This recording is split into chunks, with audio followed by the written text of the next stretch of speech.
good morning. Welcome to another video here at YouTube, and it's already 5 in the morning and I am not sleeping yet. Hi, I've been pasensya na kayo sa background. This is not a very good background and madilim and all. So if you don't like this video, you can skip it. Medyo mahaba to. And if you don't want to hear my voice, or if you feel like naiinis kayo sa akin, or if you feel like you don't wanna watch me, then feel free to skip this video kasi medyo mahaba nga to at medyo malalim tong pag-uusapan natin.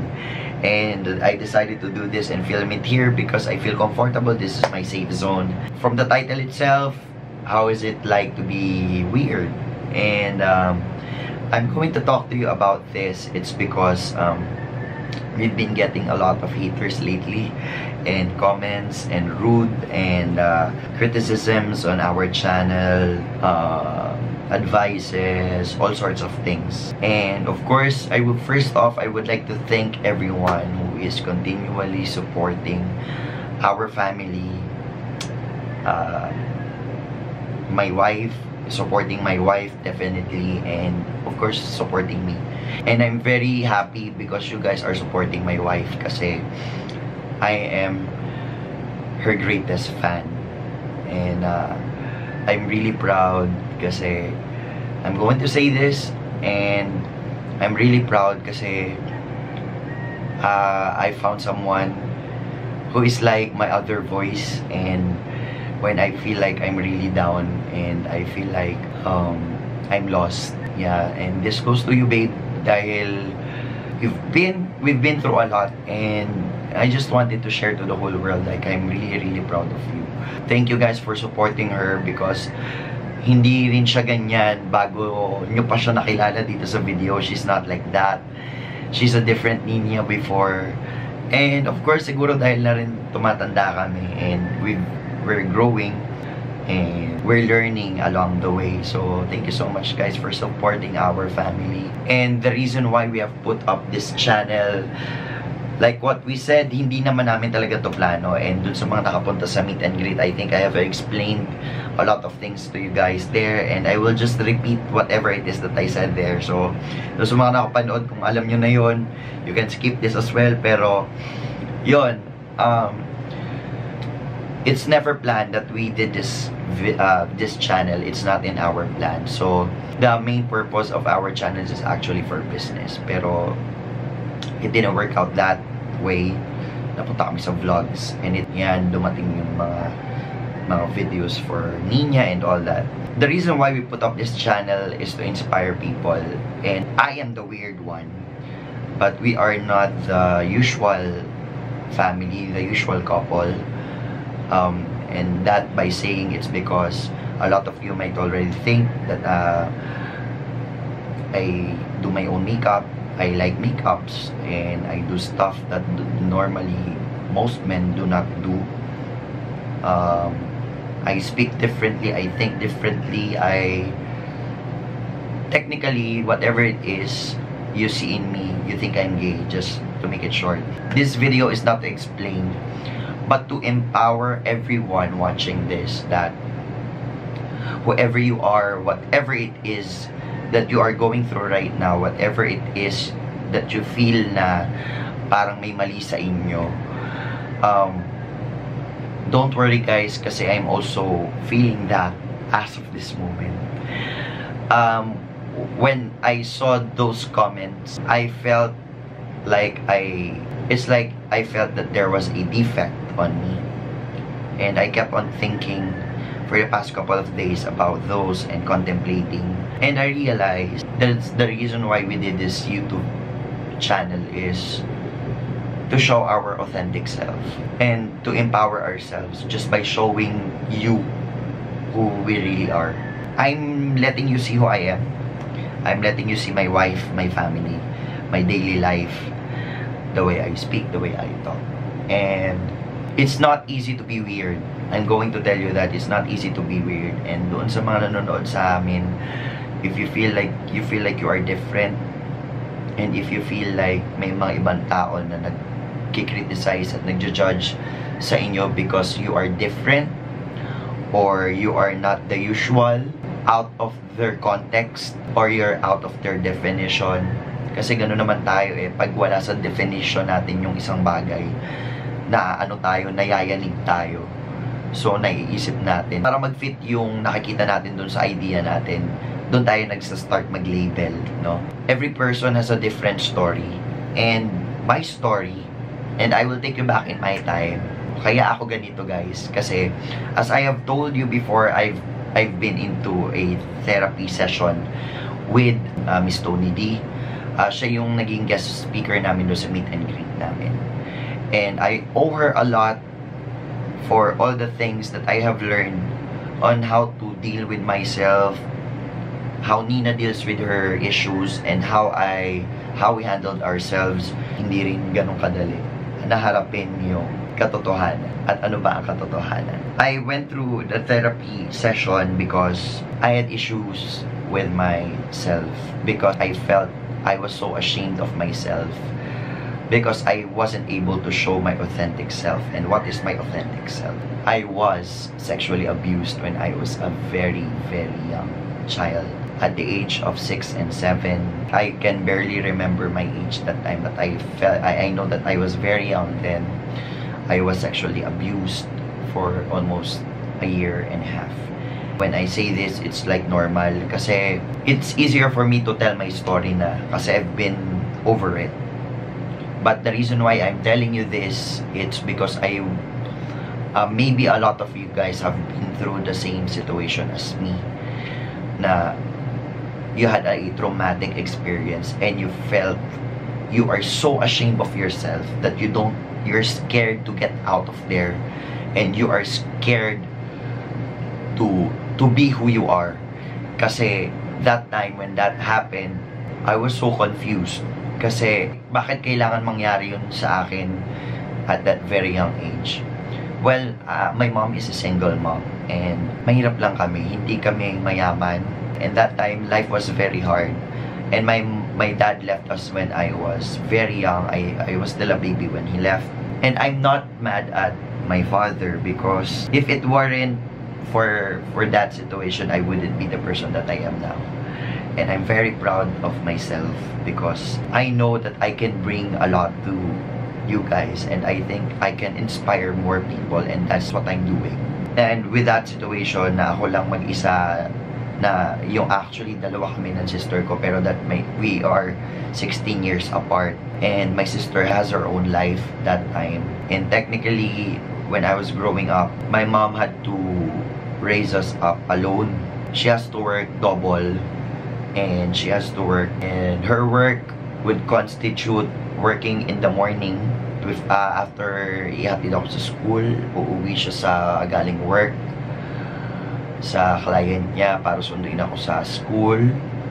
And then pagka uwi ko sa school, ayusin lang niya yung pagkain ko, alis na naman siya sa gabi. That's how she bustles and hustles. And I'm really proud of my mom, dahil kung hindi dahil sa kanya, hindi ako magiging matured enough to go through, hindi ko maintindihan kung ano ang buhay. Pero dahil nga masaklap yung nangyari sa akin noon, and I have to live technically alone at an age of 7 and 8 years old, kailangan akong maiwan sa bahay mag-isa kasi kailangan mag-work ni mama. Luluto lang siya, tapos ako na lang mag-aaral, iiwanan lang niya ako ng pagkain sa bahay. Technically ako lang, manonood lang ako ng TV and all. So dahil nga ako mag-isa lang, meron kaming borders noon kasi nga hirap nga magbayad si mom ng upa. Kasi nga, syempre siya nga lang mag-isa, and pumupunta ako nag-aaral ako sa private school. Never niya akong pinasok sa public school, and wala naman siyang against doon, but she really wants me to get into a good school. Talagang pinilit niya akong mapag-aral sa private school. She has to hustle and bustle around. But then nga, yung border namin, and then yung family friend namin, yun nga, nagkaroon ng situation na I was sexually abused for almost a year and a half. And it was a very traumatic experience kasi that time hindi mo naiintindihan kung ano yung nangyayari. Although alam mo kung ano yung nangyayari, pero hindi mo maintindihan kung bakit kailangan mangyari.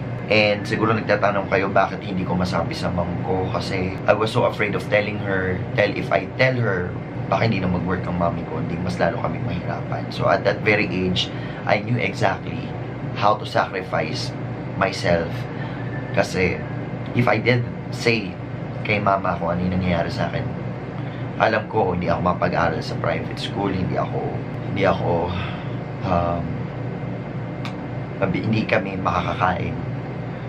So I had to keep that situation for almost 30 years. And the first time that I told my mom that was after kong nagpa-therapy session kay Doc D, kay Tony D.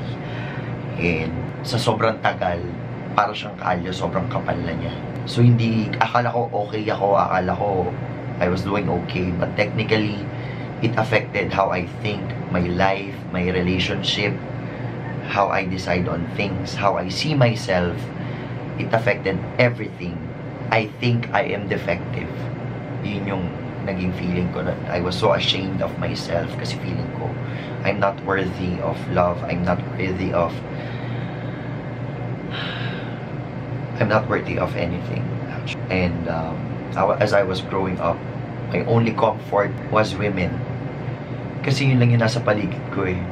Wala akong father figure, and nandun lang yung yaya ko. May yaya ako, katulong. Pero nawa umaalis-alis yun eh. Yung mom ko, yung sister ko, yung yaya ko, dun lang ako nakakakuha ng comfort. Kasi sila lang din yung nakikita ko eh. And since wala nga akong father figure, so pumapasok ako sa school nung elementary, nakikita ko yung mga kaklase ko may tatay, nakikita ko bakit sila nakakapaglaro ng basketball, ako hindi ako marunong. Kahit gusto kong maglaro, pinagtatawanan ako. And then that time, syempre as I grow up, gaya nga sabi ni Miss Tony D, ang utak ng bata para yung sponge. So kung ano yung nakikita, na-adapt. I adapted a lot of things habang lumalaki ako, since wala akong father figure na ano.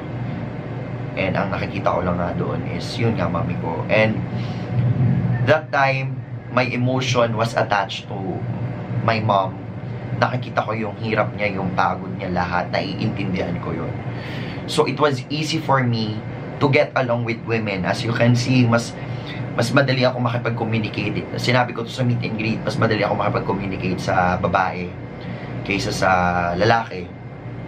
Kasi nga, when it comes to men, ang hirap makipag-communicate kasi hindi ko alam kung paano. Hindi ko alam kung anong hilig nila eh. Hindi ko alam kung... Hindi ako makarelate. To make it short, hindi ako makarelate. Kaya, it was really that intense. Kuwari, first time natin mag-meet, lalo na sa babae. Alam ko kagad kung ano yung topic. Alam ko kung paano makapag-communicate. Alam ko kung ano ang kilite.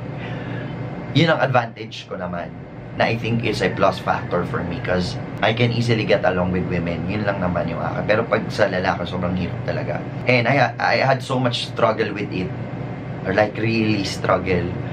And as I grew up, of course, hindi naman nawawala dyan sa stage yung gender confusion. Kasi that time, dumating na nga yung sexual abuse, and then ganun pa nung lumalaki ka, wala kang father figure, and then yung na-adapt mo pang mga nakikita mo. I mean, puro babae, surrounded ako ng babae. So, naging source of comfort ko lagi nun, babae. Itatanong nyo naman siguro kung bakit hindi ako natuluyan, or bakit iba ako, bakit hindi ako naging gay, or bakit hindi ako napunta sa direksyong ganun.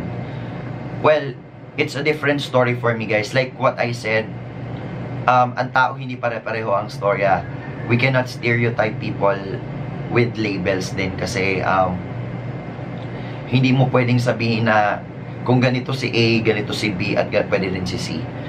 Pwedeng pare-pareho ang sitwasyon, pero magkakaiba-iba ang isip niyan. At ang diskarte, ang nararamdaman, ang naiisip, ang emosyon, iba-iba. Since traumatic yung nangyari sa akin, mas nagkaroon ako ng na parang hindi ko nakikita yung sarili ko na magkaroon ng relasyon sa lalaki. Kasi nga, unang-una, traumatic na nga yung experience na nangyari sa akin. Parang inulit ko lang din. Yun yung tumatatak sa akin. Pangalawa, yun nga, hindi ko makita yung sarili ko na mapupunta sa ganun. Kasi hindi naman nga yun yung nararamdaman ko. Bakit ko ipipilit yung sarili ko sa isang bagay na hindi yun yung nararamdaman ko, diba? Parang, wala namang problema. Alam nyo, sabi ko nga eh, kung ako komportable ako na pakita sa inyo na nagme-makeup ako or ganito ako sa harap ninyo, ba't hindi ako magiging komportable kung gay nga ako, diba? Wala namang masama eh. Gaya nga na sinabi ko, there's nothing wrong about being gay. It's not a defect. It's not, being a lesbian is not a defect.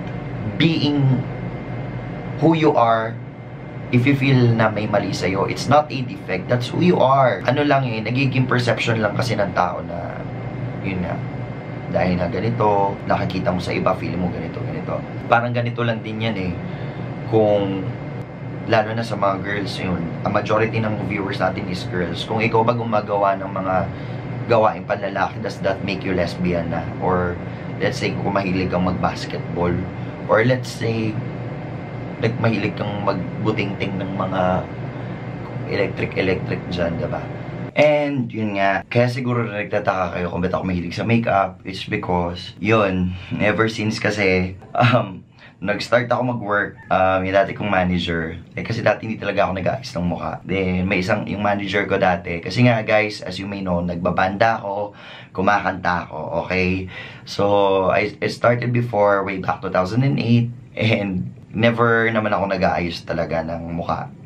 It just so happened na one time, acoustic band kami, hindi ako nag-aayos, and dugyot, to make it short, dugyot. Iyon, pinagalitan kasi ko that time and said, ikaw hindi ka nahihiya sa kasama mong singer, yung kasama mo nag-aayos, ikaw ang dugyot-dugyot mo. Kasi that time, nagko-commute pa ako, MRT, tapos Makati pa ako, tumutugtog ako sa Dusit. Nilalakad ko yon from MRT papuntang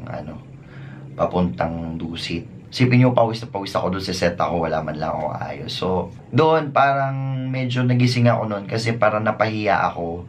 So, starting from that point, na isip ko na parang baka nga naman, diba? Parang I have to look nice and look presentable.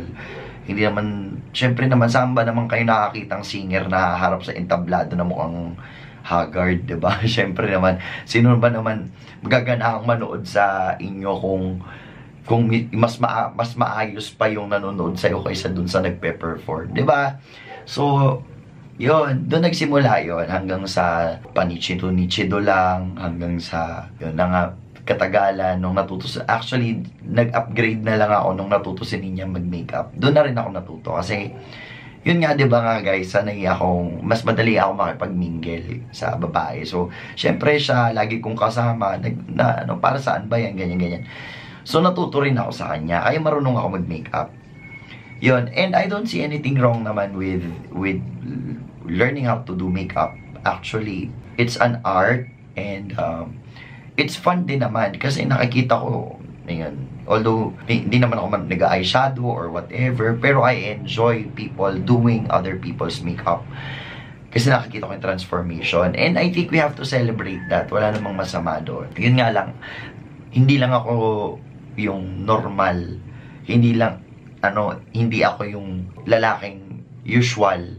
Kaya, well, ganun talaga ako, wala akong magagawa, ito ko ganun yung mundo ko ganun yung ko so, hindi ko naman pwedeng baguhin lang dahil I have to, ito kasi sabi nila, kailangan nila lalaki daw, ganito, ganyan. So, you might as well live at the moment, live at who you are, and then make the best out of it, and improve. Diba? Maraming bagay na hindi natin pwedeng ikulong sa isang idea lang. And that's how I grew up. And it was a real struggle for me to find myself. Kasi parang lumalaki ako na hindi ko kilala yung sarili ko. Natakot akong ipakita yung kung sino ako. Kasi nahihiya ako dun sa nakaraan ko. At nahihiya ako sa naging kung sino ako. Dahil doon nga sa nangyari. So I talked to Tony D about this. My life coach, my counselor.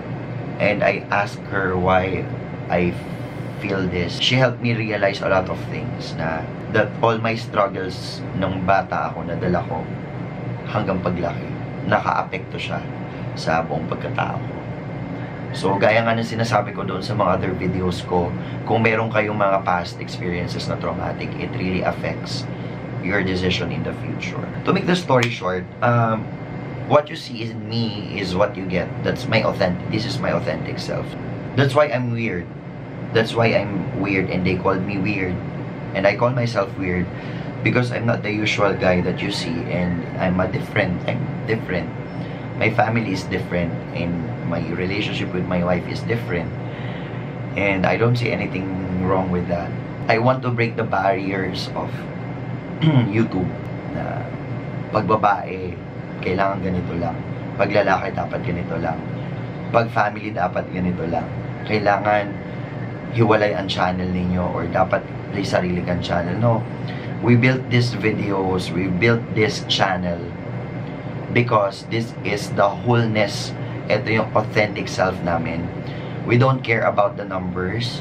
We don't care about if brands will like us. We don't care if people will watch this. What we care is the people who will understand us and be with us along the way.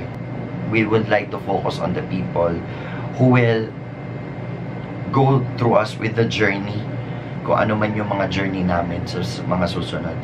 And that's what's more important than gaining views, gaining subscribers, gaining, it's immaterial to us kasi the reason why we do these videos is for us to inspire you. Na whoever you are, whatever you are, it's never wrong to be who you are. And it's very important na panghawakan ninyo yon at mag-empower sa inyo yon.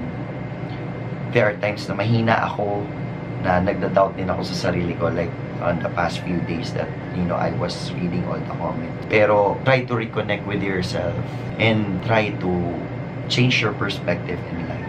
Sa video na to, I hope na sana na-inspire namin kayo or na-inspire ko kayo in some way.